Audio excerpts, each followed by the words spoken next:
이 말씀이 우리에게 그 큰 도전들이 되어지고 하나님 나라와 그 영광을 위하여 살아가기에 합당한 자들로 서게 되기를 주의 이름으로 축복합니다.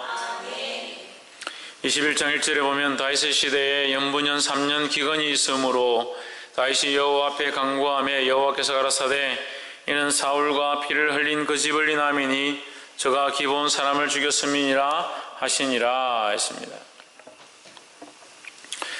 자, 이 기근이 있었는데 다윗이 통치하는 다윗의 왕정 시대에 기근이 3년 동안 계속되었다. 기근이 3년 정도 계속되면 식물이 완전히 말라버리는 거죠. 그러면 추수할 곡식이 없습니다. 그럼 백성에게 기근이 심하고 백성에게 아사자들이 많이 일어나게 된다. 그것을 보고 다윗이 근심하고 걱정해서 하나님 앞에 기도하기 시작한 것이죠. 단순히 기근이 일어났기 때문에 다윗이 이렇게 심각한 문제는 아니다. 3년이나 기근이 일어났다. 하나님께서 심판하시는 이유가 있다는 것으로 보아야 합니다. 그래서 모든 일들은 우연히 되는 것이 없다라는 겁니다. 우리가 특별히 이 말씀 가운데 우리가 알아야 될 것은 우리가 하나님 앞에 나아가야 하고 하나님 앞에 기도해야 되고 하나님 앞에 간구해야 하지만 우리가 하나님 앞에 나아가고 간구하고 기도하는 것에 가장 우선되는 것은 뭐냐? 정결과 회개와 정결이다라는 거예요. 우리가 우리 죄를 씻고 정결한 모습 가운데 나아가야 하나님과 교제가 시작되는 거죠. 우리는 교제를 하기 원하고 응답받기 원하고 축복의 역사가 있고 기름 부으심이 있고 은혜가 있기를 원하지만 사실 이것들은 전부 후자라는 거예요. 가장 먼저 하나님 앞에 나아갈 때는 우리 안에 뭐가 있어야 되냐? 정결케 함이 있어야 된다는 거예요. 그래서 하나님 앞에 나아가는 자들은 반드시 자기 죄를 먼저 자복하고 씻는 일들이 필요하다는 겁니다. 21장 1절을 통해서 이 죄가 있는 이스라엘 백성에게 반드시 하나님께서 공의로 심판하시고 갚으시는 것들을 본다는 거죠. 그래서 그들의 기도에 응답이 되지 않고 그들이 그 기근의 문제들이 해결함 받지 못한다. 무엇이 해결되어지지 않았기 때문에 죄의 문제가 해결되어지지 않았기 때문에 그래서 우리는 모든 것을 하기 전에 먼저 무엇부터? 죄의 문제부터 하나님 앞에 해결해야 된다라는 거예요. 다윗은 이스라엘을 대표하는 자로 섰습니다. 다윗이 그 이스라엘 전체를 위하여 회개했습니다. 이 회개의 문제를 해결하고자 힘썼습니다. 우리도 또한 이 모든 자들 앞에서 내가 맡은 자들 앞에서 이 죄의 문제, 회개해야 될 문제가 있다면 나부터 회개하고 이 가족들 위해 눈물을 흘리고 내가 해결할 수 있는 일들 가운데 중보함에 나아가서 하나님 앞에 해결해야 된다는 거예요. 쉽게 말하면 가족들이 뭔가 하나님 앞에 해야 될 드려야 될 헌금을 드리지 않았다. 그러면 그것을 가족들을 설득하는 일도 해야 되지만 내가 힘써서 내 걸 좀 더 보태서 하나님 앞에 이 가족의 것으로 드리면 되죠. 그럼 이 문제가 해결될 수 있는 게 제가 굉장히 쉬운 예를 들어서 하는 거예요. 내가 가족과 함께 살고 있는데 우리 가족이 하나님 앞에 범죄했다. 뭘 범죄했느냐? 하나님 앞에 드려야 될 것들을 빼돌렸다. 그럼 가족을 설득하고 바른 길로 인도하고 하나님 앞에 온전히 드리도록 하는 것도 내가 해야 되지만 내가 깨어있는 자로서 내가 믿음에 먼저 앞서 있다면 믿음의 선자로서 다윗이 행했던 것처럼 이 가족의 이 하나님 앞에 범죄한 부분들을 내가 대신해서 치르고 이 가족을 온전히 하나님 앞에 회개할 수 있도록 돕는 일들을 해야 된다라는 겁니다. 다윗이 그 이스라엘 앞에 왕으로서 그 이스라엘 백성들과 그 영혼들을 맡은 자로서 자기의 것들을 먼저 앞에 희생하고 기도하고 이 문제에 대해서 책임지고 나아갔다는 거죠. 하나님께서 다윗에게 응답하십니다. 사울과 피를 흘린 그의 집의 문제다. 2절에 보십시오. 기브온 사람은 이스라엘 족속이 아니요 아모리 사람 중에서 남은 자라. 기브온 족속들은 여러분 아실 거예요. 기브온 족속들은 이스라엘 백성들과 언약을 맺어서 물론 처음엔 속여서 왔지만 멀리서 온 것처럼 이렇게 꾸며가지고 다 떨어진 신을 신고 다 떨어진 옷을 입고 분장해가지고 와가지고 우리가 멀리서 나그네에서 왔는데 당신들의 소식을 들었다. 우리도 여호와 하나님 섬기기 원한다. 이렇게 하면서 이스라엘 족속에 섞여 살았죠. 그 나중에 여호수아가 그것을 알고 우리를 왜 속였느냐 했지만 이미 뭘 했다? 언약을 맺었다. 우리가 그들을 죽이지 않겠다. 너희를 죽이지 않겠고 너희도 우리 속에서 같이 살기로 했기 때문에 그 언약을 맺었기 때문에 여호수아하고 회의를 했죠. 하지만 그 대신 너희가 우리를 속였으니 너희는 이제부터 우리의 하인이 되어서 물 뜨는 것들과 밥 매는 것들과 농경하는 것들과 짐승을 치는데 너희가 우리의 종이 되어야 할지라 이렇게 저주하죠. 그렇게 책망했습니다. 그리고 그 기본 사람들 그 언약이 하나님 앞에 세운 거잖아요. 이스라엘 백성들은 언약을 세울 때 반드시 하나님 앞에 세웁니다. 하나님 앞에서 기본 족속들과 유다 족속들이 함께 언약을 맺었는데 이 사울이 열심히 특심해가지고 이스라엘에서 이방 족속들 하나님 섬기지 않는 자들 다 죽이겠다고 해가지고 온 고을로 다니면서 이방 족속들을 끌어모아가지고 다 죽이었는 거예요. 그 죽이다 보니까 기본 족속들을 죽인 거죠. 같이 죽여버렸습니다. 기본 족속들 씨를 말리기 시작하니까 그 원통함이 있는 거죠. 그리고 하나님 앞에 그들이 신원하고 기도하고 할 거 아닙니까? 그러니까 이 문제가 하나님 앞에 문제로 드러나는 거예요. 왜 문제로 드러나냐? 언약했기 때문에. 하나님이 언약하지 않았다면 이게 문제가 없어요. 하나님이 반드시 그 이방 족속을 멸하라 했기 때문에 멸하면 문제가 없죠. 그건 문제가 없지만 기본 족속은 그 언약의 관계 안에 또 들어온 자들이라는 거죠. 그래서 이 언약의 관계에 있는 자들은 문제가 달라지는 겁니다. 우리가 죽을 죄인이지만 우리는 어떻게 구원을 얻느냐? 예수 그리스도 안에서 들어와서 하나님과의 거룩한 언약의 관계 안에 들어가게 되었다라는 거죠. 그러니까 이제는 우리의 문제가 달라진 거예요. 우리는 이제 죄와 사망의 법에 통치를 받고 죄와 사망의 법으로 죽을 수밖에 없는 자가 아니라 이제는 생명의 성령의 법 안에 갇혔다라는 거죠.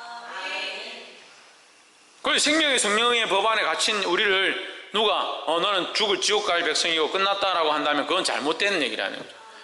이 기본 족속도 마찬가지예요. 하나님 앞에 언약이 맺어졌는데 이게 문제가 됐다는 거예요. 무슨 문제가 됐냐? 사울의 쓸데없는 열심 때문에. 쓸데없는 열심, 인간적인 열심은 오히려 믿음으로 살려고 하는 자들에게 그린돌이 될 때가 있다라는 거예요. 그래서 우리가 열심을 품을 때 쓸데없는 열심, 나의 열심이 아니라 하나님의 말씀을 기준으로 한 열심을 가져야 된다라는 겁니다. 할렐루야. 근데 사실 우리는 열심이 없어서 문제죠. 열심이 많아서 문제가 아니라 이 열심을 가지되 하나님의 말씀에 기준한 바른 열심을 가지시기를 주님을 축복합니다.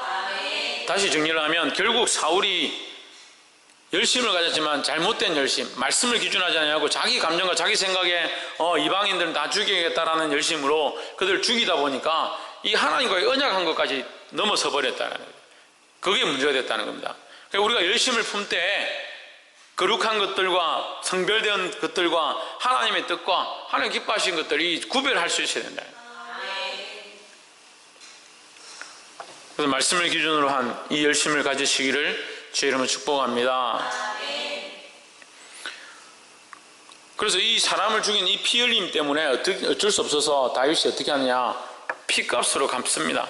피값으로 갚는데 이 기드온 족속들이 기본 족속들이 뭘 요청하냐면 사울의 가족 가운데 7명을 달라 이렇게 했습니다.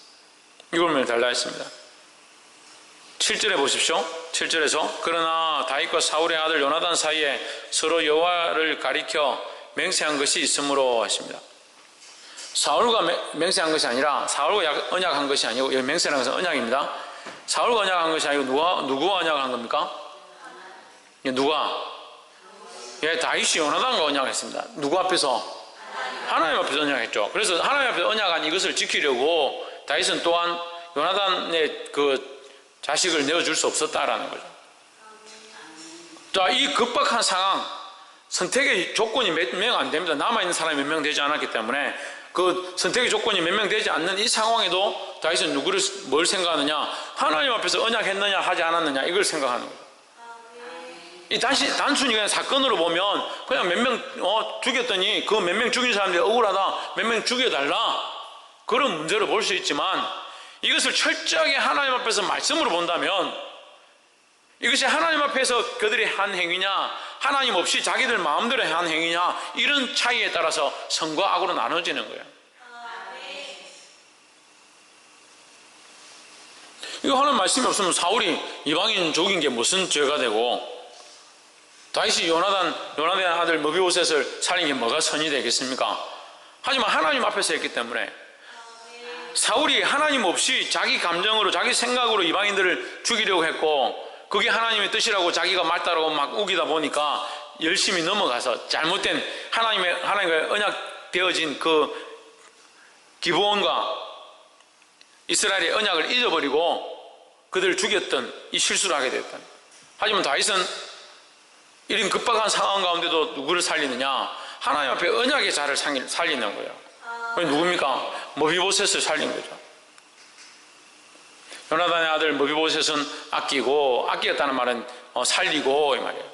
살려두고, 그러니까 빼두고, 우리가 이게 음식이나 뭘 이렇게 먹을 때 아끼지 않으면 어떻게 합니까? 그냥 먼저 먹어버리죠. 아낀다, 놔둔다는 거죠. 귀하게 여기서 아껴둔다. 나중에 먹어야지 하고 아껴둔다.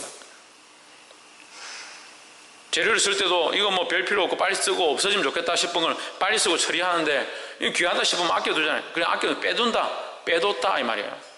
8절에 이에 아야의 딸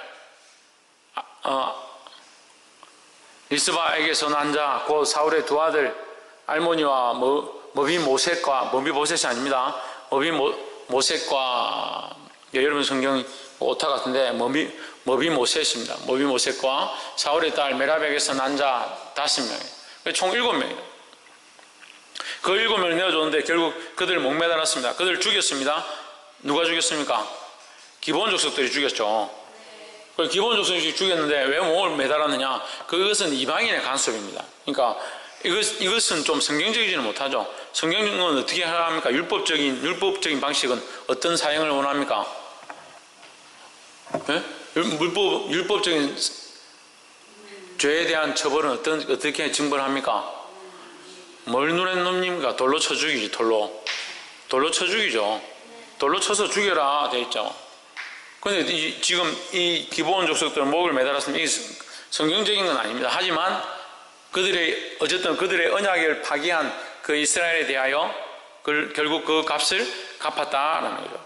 그래서 갚고 나서 이제 때가 되니까 비가 왔다라는 겁니다.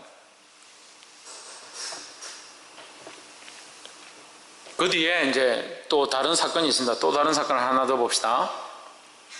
15절에 블레셋 사람이 다시 이스라엘을 치거늘 다윗이 그 신복들과 함께 내려가서 블레셋 사람과 싸우느니 다윗이 피곤함에 16절 장대한 자의 아들 중에 300세겔 중 되는 노창을 들고 세 칼을 찬 이스비보노비 다윗을 죽이려 함으로 했습니다. 이제 다윗이 이제 나이가 들어서 이제 힘들어하는 거죠. 힘겨워하는 전쟁을 하는데 힘겨워하는데 그때는 그전에는 용맹스러웠는데 이제 나이가 많이 들었다는 것을 암시하고 있습니다. 17절에 스루야의 아들 아비새가 다윗을 도와 그 블레셋 사람을 쳐 죽이니 다윗의 종자들이 다윗에게 맹세하여 가로되 왕은 다시 우리와 함께 전장에 나가지 마옵소서 이스라엘의 등불이 꺼지지 말게 하옵소서 하니라 했습니다. 여러분 우리가 이 말씀을 보고요 우리가 알아야 될 게 뭐냐면 이제 다윗이 나서지 않아도 다윗보다 더 강력한 싸움꾼이 있다는 거예요. 다시 말하면 용사가 있다는 거예요. 우리는 그리스도의 좋은 군사가 되어서 앞장서서 많은 영혼들을 살리고 악한 것들을 쓰러뜨리고 섬멸시키는데 쓰임받아야 한다는 겁니다. 이 아비새가 일어나서 누구를 도왔느냐? 다윗을 도왔다는 거예요. 여러분 이제 여러분 각자가 하나님 앞에 강한 용사들로 서야 된다는 겁니다. 언제까지 제가 맨날 가가지고 좀 싸우자, 좀 하자, 좀 일하자, 좀 깨어나라, 좀 기도하자 그래야 되냐? 참 우리 아이들 답답한 게 오늘 저하고 이 교회 청소하고 하루 종일 좀 해서 힘들었겠지만 쓰레기 다 모아 보니까 봉투가 없어가지고 봉투 사오라 하니까 봉투 쫓겨난 거 사와가지고 작다 얘야 좀 큰 걸 사오라. 큰 걸 사오라고 제가 볼일에서 갔다 왔는데 봉투는 방에 있고 쓰레기 담아놓은 거는 그대로 밖에 있네. 상식적으로 제가 이리 담아가지고 다 준비해놨는데 봉투가 작아서 못 담았으면 큰 봉투를 사온 사람이 그 봉투를 거기다 담으면 돼요. 그 어느 때까지 내가 그거를 그 쓰레기를 그 봉투에 담으라고 가르쳐야 되고 담는 것도 늦어가지고 제가 들어서 그걸 넣을 때까지 그거 쳐다보고 있을 거냐고. 가르치기를 20년 넘게 가르쳤는데 아직도 이 청년들이 이래요. 내 몸으로 난 내 피를 쪼개서 키워온 내 자식들이지만 이렇게 답답해요. 이 청년들도 여러분들 똑같아. 언제까지 그래야 되냐고요. 제가 늙어가지고 영적 싸움을 영적 싸움이 흔들흔들 할 때쯤 되면 여러분들이 와서 목사님 제가 위하여 기도하겠습니다. 제가 앞장서서 교회를 위하여 중보하겠습니다. 그럴 사람들은 이 아비새 같은 사람들로 서야 될 건데 아멘 안 하죠? 아비새 같은 사람 서가지고 해야 될 건데 맨날 뒤에서 불평불만하고 뭐 하자 하면 어디 사라져 버리고. 18절부터 22절이 뭐냐면요, 우리에게 굉장히 중요한 말씀인데 18절 보십시오. 그 후에 다시 블레셋 사람과 고베 전쟁할 때 후사 사람 십북에는 그 인족의 아들 중에 삽을 쳐 죽였고 했습니다. 누가 죽였냐? 십북에가 죽였다. 또 19절 또다시 블레셋 사람과 고베에서 전쟁할 때 베들레헴 사람 아랴오르김의 아들 엘하나는 가드 골리앗의 아우 라흐마를 죽였는데 누가? 엘하나니. 20절에 또 가드에서 전쟁할 때 그곳에 그 키 큰 자 하나는 손가락 장대한 자가 있었다. 21절 저가 이스라엘 사람을 능욕함으로 다윗의 형 삼마의 아들 요나단이 저를 죽이니라.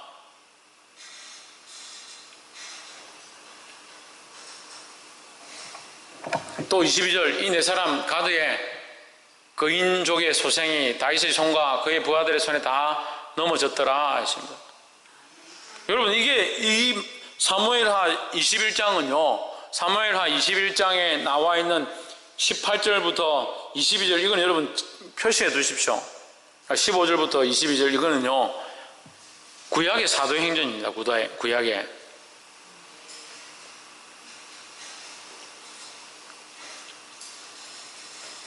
다윗이 이스라엘을 장대케 하고 확장케 할 때에 이제 다윗이 물러나고 누가 하고 있느냐?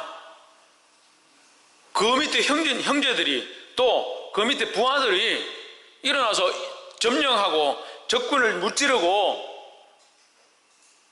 이스라엘을 구하는 역할들을 했다는 거죠. 이제 이것이 사도행전처럼 일어나서 지금 우리가 칼을 들고 싸우는 게 아니지만 역적 싸움 가운데 우리가 이런 용사들이 되어서 이러한 기록들 가운데 사용되어지는 자들이 되어야 되는 거예요. 하나님 우리도 하나님 하기보다 목사님 우리가 일주일 동안 내가 복음을 전했는데 3명이 지금 말씀을 듣고 그 사람들이 예수 믿겠다 했습니다. 제가 직장에서 저를 계속 괴롭히던 사람을 위해서 중보했는데 그 사람이 마음을 돌이키고 이제 마음이 좀 열리기 시작했습니다. 그런 영적 싸움을 싸운 것들이 입술로 증거되는 그런 역사를 볼 수 있어야 되죠. 언제까지 맨날 교회 오면 얘야 밥 좀 먹어라 뭘 좀 줄까? 언제까지 제가 뒤치다거리 하고 챙겨야 되냐고. 저는 여러분들 뒤치다거리 하고 챙기는데 불평불만이 없습니다. 불평불만이 있어서 지금 얘기를 하는 게 아니에요. 여러분 계속 챙기라 해도 계속 섬기라 해도 계속 할 겁니다. 하지만 이제 여러분들은 뭐냐? 우리는 뭐냐? 이 용사라는 거예요. 다윗과 그의 손에 다윗의 손과 그의 부하들의 손에 다 넘어졌더라. 적군들이 넘어지고 악한 것들이 넘어지고 이 세상 권력들이 넘어지고 주를 알지 못했던 자들의 그 고집들이 넘어져서 복음 앞에 굴복되어지는 그런 역사를 보기를 소망합니다.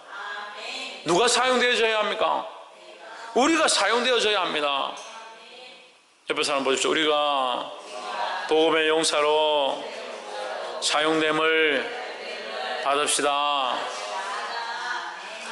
할렐루야. 그들이 장대하고 배틀제 같은 큰 창을 들었다 하더라도 두렵지 않다. 이 세상이 그렇게 강해 보이고 대단해 보이고 힘이 세 보이고 어떻게 이 문제를 해결할 거냐, 어떻게 이 상황들을 넘어갈 거냐, 어떻게 이 고비를 지나갈 수 있겠느냐 생각된다 하더라도 우리는 누구 편에 있느냐? 하나님 편에 있다는 거죠. 다윗이 용사가 아니라 다윗이 하나님을 의지했기 때문에 다윗을 승리케 하셨다고 분명히 사무엘에 기록하고 있습니다. 우리의 싸움은 뭐로 하느냐? 혈과 육으로 하는 게 아니라는 거예요. 이 구약의 사도행전과 같은 이 사무엘하 말씀을 통해서 다윗이 승리하고 다윗의 부하들이 승리하고 그의 용사들이 승리했던 이 모습이 오늘 우리가 주님 앞에 서서 부족한 자가 앞에 서서 믿음으로 나아가서 승리하고 사랑하는 성도들이 믿음으로 영적 싸움을 싸워서 승리하고 또 여러분들이 믿음으로 가르치는 아이들이 깨어나서 거룩한 용사로 쓰임받는 이 역사가 오늘 우리 안에 있게 되기를, 우리 안에 나타나게 되기를 주의 이름으로 축복합니다. 기도하겠습니다.